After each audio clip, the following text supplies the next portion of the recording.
Happy Sundays with Cinnamon. Hello, everyone. Hello. So I just finished videoing myself singing like a crazy woman on top of the roof of my house and published it to Facebook.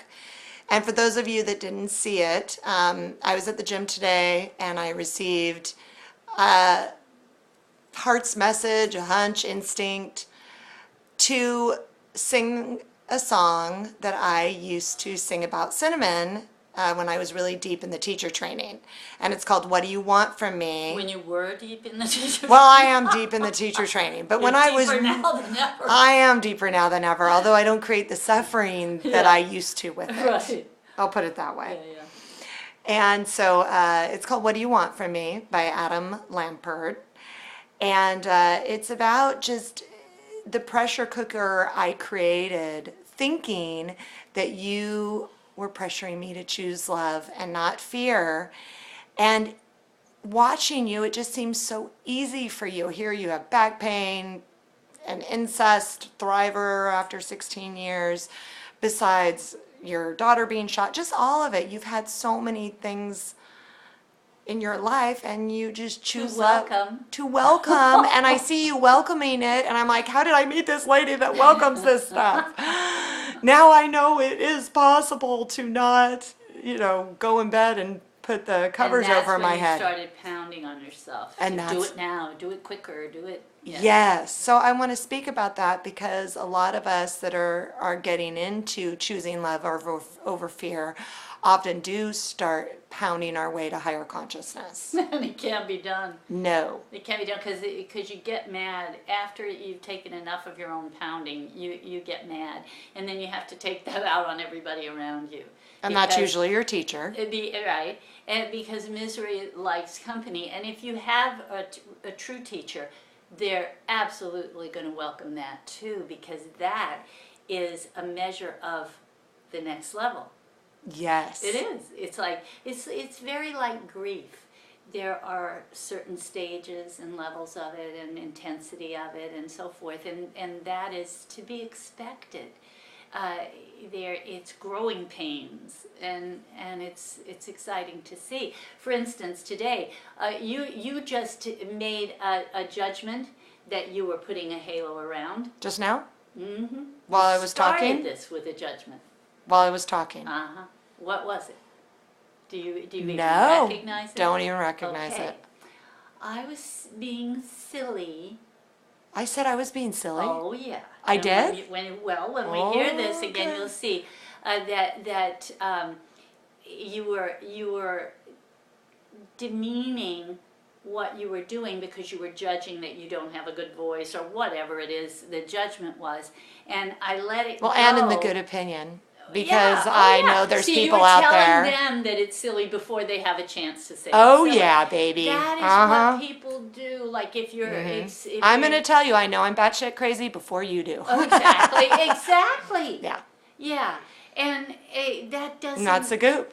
Yeah, and the interesting part of that was you weren't even going to show it to me because of I your wasn't. judgment. I wasn't. And I was yearning to see it for some reason. I was yearning to see it, and when I saw it, instead of laughing, I wept. You did. You To just me, kept it was crying. so beautiful that you would put yourself out there knowing that that's not easy for you, and you did it anyway because you knew it was going to serve someone. You didn't know who, you didn't know how, and so you allowed yourself to do what you were determining as silly or worthy of someone else's And I had fun judgment. doing it, although, yeah. Although you could see all through it, there was self-consciousness about it. Uh-huh. And that self-consciousness is just subtle judgment. Yes. And so it's just really important for you to get that any judgment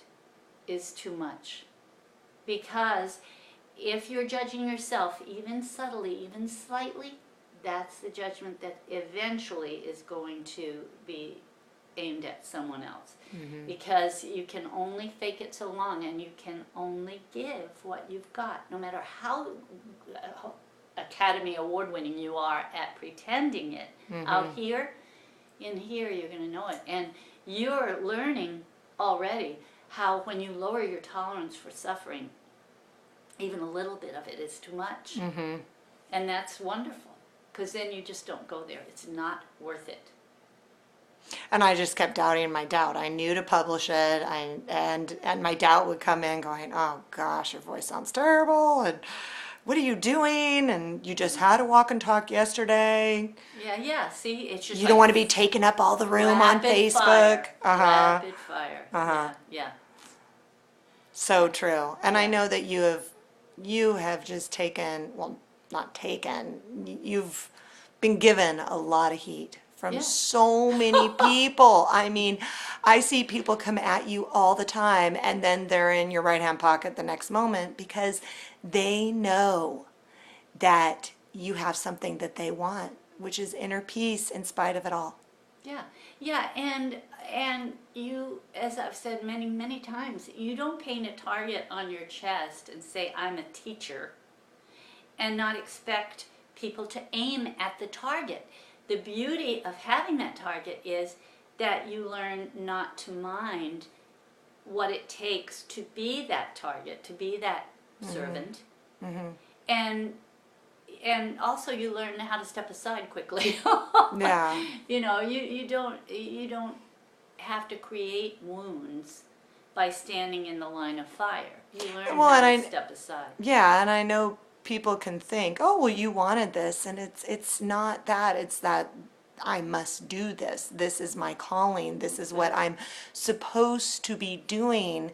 And there are times I don't want it. I don't want the target on my chest. I don't want to deal with the dramas. Although I'll tell you something, that stems from a lack of consistency, because when I get up in the morning, I don't question, will I do physical therapy? Won't I do physical therapy? It's just what you do. Why? Because you've trained yourself Yes. to do it. It's fluid, and it requires discipline, a discipline that works. For instance, when you just put on the target, because that's what you do. You just You just put that target on your yeah, chest. Yeah. And very few people do. I mean, teachers are continually, when I watch, I've gone to seminars and watched people that are doing the same sort of spiritual work. They are so in the good opinion. It is all over them, making sure that everything they say is not going to step on anyone's toes, and it's not as real as it could be. And that's what I love about Sundays with Cinnamon, because we're not getting paid one dime, and that can influence.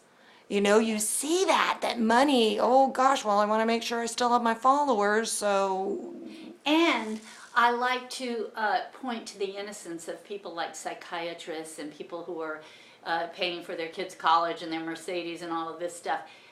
Often on the surface level, they're not mercenary, although underneath that, way down there, is the awareness that I'm paying for the Mercedes and I'm paying for the education and so forth. Mm-hmm. So it does influence, and that doesn't mean that there isn't a dedication and innocence from which they come.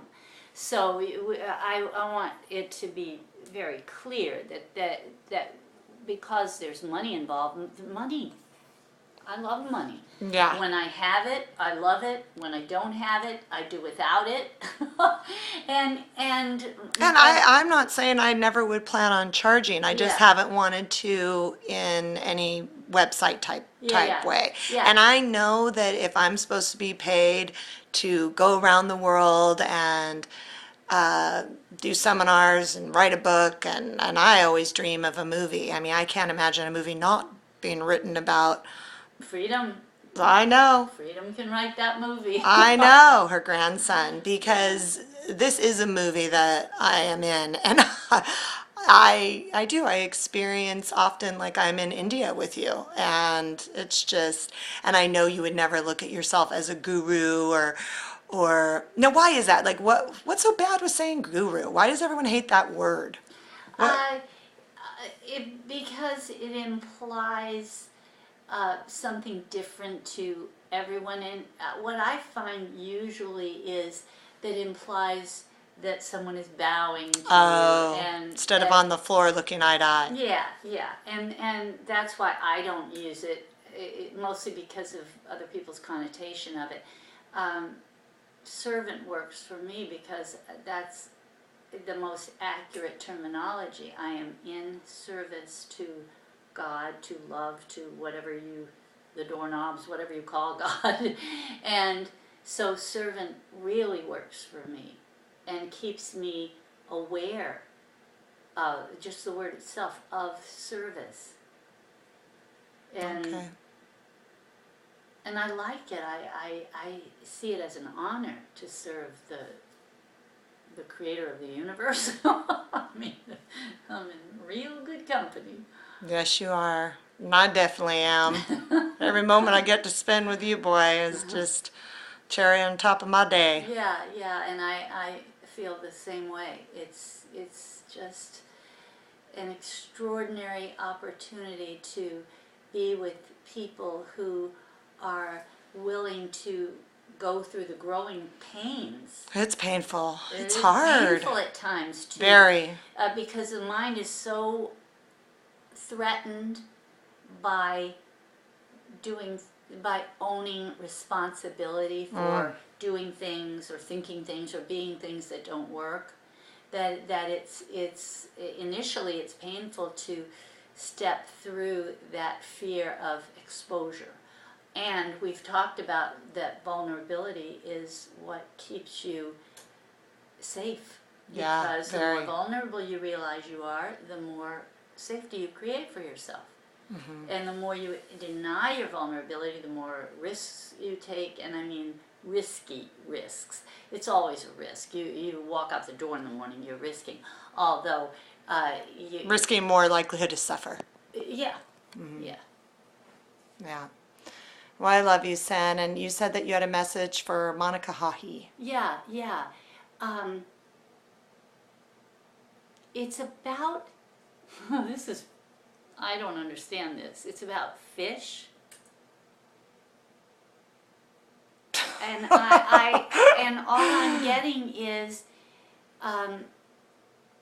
throwing out a line to your spirit, your own spirit, your sailing toward your spirit, and I can see that fishing for it is to catch it and bring it back to you, release the hook, and just be with your spirit. Ooh. Whatever that means to you, just let us know. Yeah, that's cool. Yeah. All right. Happy Sundays with Cinnamon. Yeah.